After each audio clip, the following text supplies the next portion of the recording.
Estamos aqui com Márcio José da Silva, presidente do Sinter em Barbacena.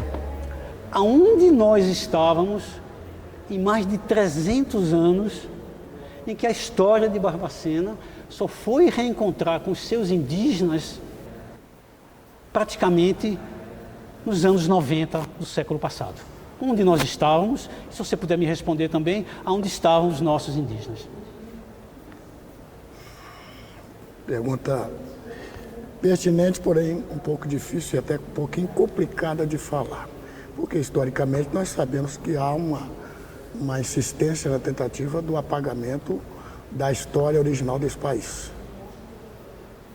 Dos povos originários e dos povos tradicionais. Nós sabemos disso. Os nossos primitivos, os nossos primeiros que estavam aqui, já estavam aqui, continuavam aqui. Porém, havia, e ainda permanece, você sabe muito bem que nessa nossa caminhada de buscar reescrever a história, porque nós já provamos que o tal do Langsdorff falou que eles desapareceram só no século XIX. Nós já provamos que ele é um mentiroso, eles estão aí. E ao longo da nossa caminhada, a gente já conseguiu descobrir, eles estão no entorno de Barbacena hoje, esse município, mas eles estão na Barbacena original. Se a gente descer para Alto Rio Doce, por exemplo, nós vamos encontrar lá os indígenas, que nós hoje chamamos de etnia Puri, mas também vamos encontrar os coroados lá. No município de Santa Bárbara são os povos originais de lá, os coroados e os puris. Conversando ontem com a secretária Érica, secretária de Cultura do município de Bertioga, o pai dela é de origem coroado. E o município de Bertioga nasceu em cima de um núcleo indígena, né, dos puris, os coroados um pouco mais para cima na região do Onça. Apenas lembrando você, que todos esses municípios que você citou, dia foram Barbacena, né? Todos eles, todos. O sindicato, eu não posso deixar disso, me deu essa oportunidade de estar inicialmente em 10 municípios da região, atuando, onde eu pude conversar com pessoa mais antiga e a curiosidade, que é minha desde criança, de saber o porquê do nome. Né? Quando eu fui para Carandaí, em princípio eu perguntei o que significa Carandaí. Qual que é a origem da palavra Carandaí? E aí eles me explicaram. Quer dizer, esse vazio histórico da existência deles é de propósito, que há uma insistência em apagar essa história, a existência desses povos que já estavam aqui. E eles estão aí, continuam aí. A gente tem uma felicidade de estar convivendo há um pouco mais de tempo, a partir mais do final dos anos 90, com nossos amigos da comunidade de Padre Brito, né? Que originalmente vieram, de acordo com o relato do finado Sr. Juquinha, que era o mais velho da etnia, e da Dona Geni, que é a matriarca, que é quem manda, da região do Desterro do Melo. Se a gente pega um pouco da história, a gente vamos descendo para Leopoldina, as margens do Rio de Janeiro e Espírito Santo, aí você pega o histórico, que eles foram expulsos do litoral e vieram subindo. Então, você pega a história, por exemplo, da nossa Barbacena, que ia até Queluz, né? Até lá em São Paulo, toda ela habitada pelos indígenas. Na sua maioria aqui, os coroados mais para a região de Ipiranga, Alto Rio Doce, um pouco mais. Lá era mais a permanência deles, mas aqui eram os puris. Eles estão aí. Você não acha que a força econômica ela é um pouco responsável por empurrar esses indígenas para o entorno? Porque parece até que eles ficam no entorno, né? Hoje em dia, que eles estão sempre alijados do poder, que a gente sabe que os italianos que chegaram aqui, os alemães que chegaram aqui, chegaram quase que por cima, né? Lógico que teve a lavoura italiana, etc. e tal. Como que é essa relação? Acho que é bom você abordar isso daí, Sérgio, porque, por exemplo, se a gente pegar os italianos, eles já vieram aqui com terras demarcadas. faixas de terra já doadas, pré-determinadas, família tal, lote tal, família tal, lote tal. Se você pegar assim, um pouco de conhecimento de leitura das escrituras, devido a processo de benefícios previdenciários rurais, eu pude descobrir o lote 1 da Lavrinha, que é lá no Mendonça, lá na divisa de Antônio Carlos Safortes com Barbacena, próxima à fazenda do Registro, e ela está na Lavrinha, na Lavrinha. Então você vai curtindo, cada família ganhou o seu pedaço de terra até no Violetes, que é fronteira com o quilombo do Santo Antônio do Morro Grande. Então essa parte de fundos aqui da Cerâmica Bonato, Ciolim,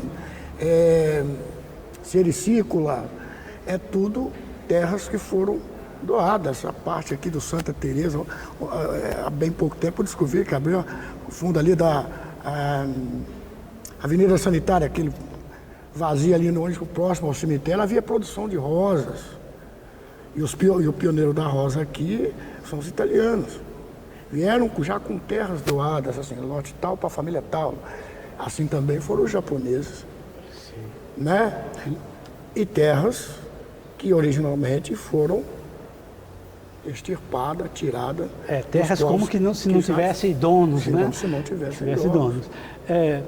Como você é uma pessoa que lida com o sindicato bastante, queria que você me falasse um pouco sobre, atualmente, o papel da mulher na comunidade de Padre Brito, que, querendo ou não, para nós barbacenenses, é o nosso universo indígena que a história nos deixou. Sim. Como é o papel da mulher na sociedade, a gente sabendo que hoje a cacique é a dona Geni?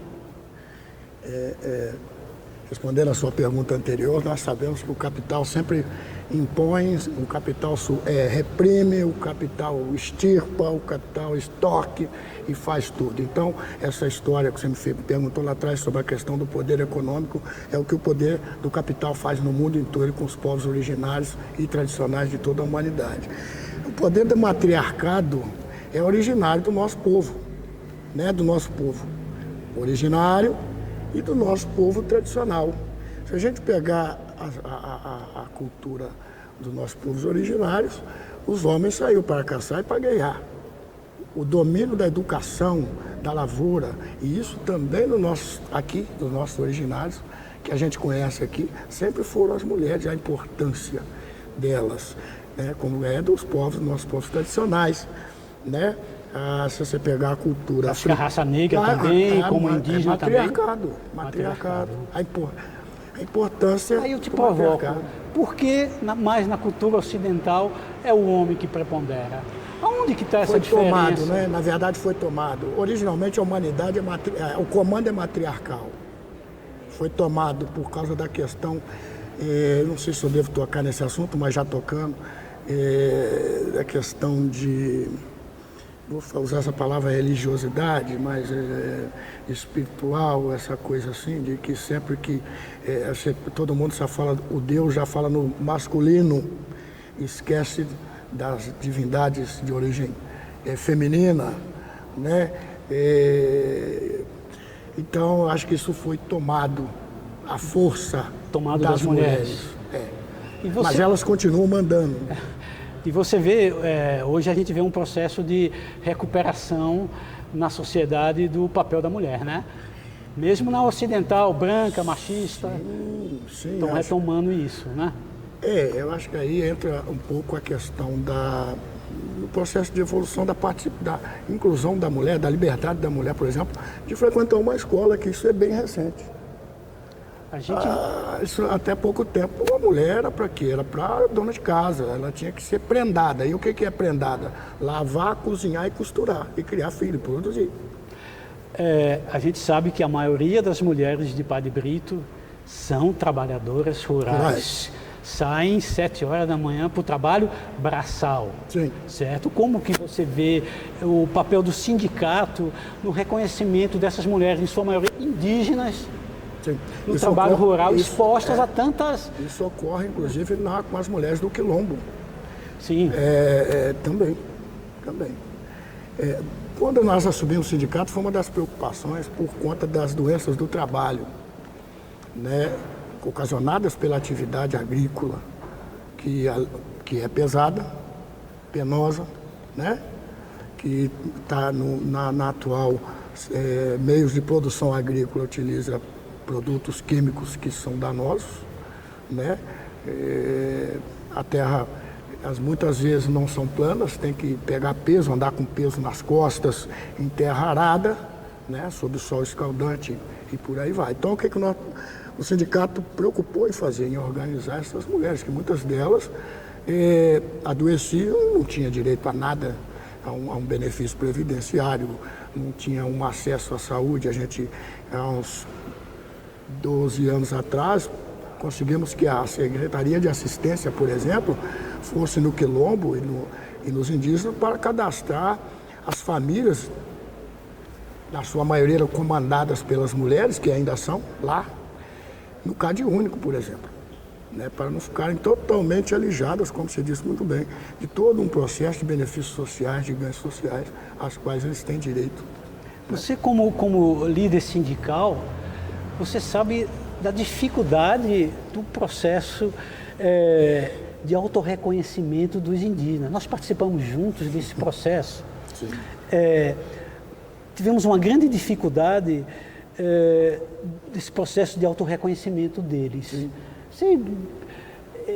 O que aconteceu? Eles não se autorreconheciam? Fomos nós que fomos lá dizer isso? Eu me sinto muito inseguro em relação a isso. Não, fica tranquilo, que eu acho que é o seguinte, eu penso, pelo que eu vejo, que tudo que é negativo é coisa de preto ou é coisa de índio. Parece índio, quebrou tudo aí, ó. Você até me lembrou isso do ICMS cultural de Barbacena, quando nós chegamos juntos no Candendê, que eles diziam, olha, não vai em Padre Brito não, Padre Brito só tem índio. Só tem índio. Aí eu falei, mas não é porque é indígena, tá, mas eu olhei para o Márcio, o Márcio olhou para mim e falou, Sérgio, pode ser que seja indígena em vez de índio, né? Sim. Né? Sim. Nós tínhamos uma escola em Padre Brito que tinha como base o aluno indígena. Como base, não vou dizer que era a maioria. Exatamente. Houve a nucleação do ensino e essas crianças indígenas de Padre Brito, elas foram para Ponto Chique. Parte Ponto Chique, parte Gabriela Andrada na colônia. Na colônia. Como que fica como que você vê essa... Triste. Tirar essas crianças de Padre Brito e levar elas para outros locais? Triste. Você tirou do meio. Já é uma estratégia do sistema de destruir. Dividir para conquistar. Dividir para conquistar. É uma estratégia. Eu tiro do meio porque ele perde a identidade, ele perde a referência. Ele não vê mais a Dona Geni todo dia. Ele não vê mais a Maria, mãe da Sária, todo dia, para conversar, para fazer o que faziam quando a gente chegou lá, sentados, eles todos na beira da calçada, na frente da casa da Dona Geni, conversando no final de tarde. No final de tarde. Ele não vê mais isso porque ele sai, muitos deles, 3h30 da manhã, para vir até Padre Brito, a sede do distrito, embarcar num outro veículo para ir para a escola. Ou no Ponto Chique, na escola do Quilombo, ou na escola que é a nível do Estado, ensino médio, que é na colônia.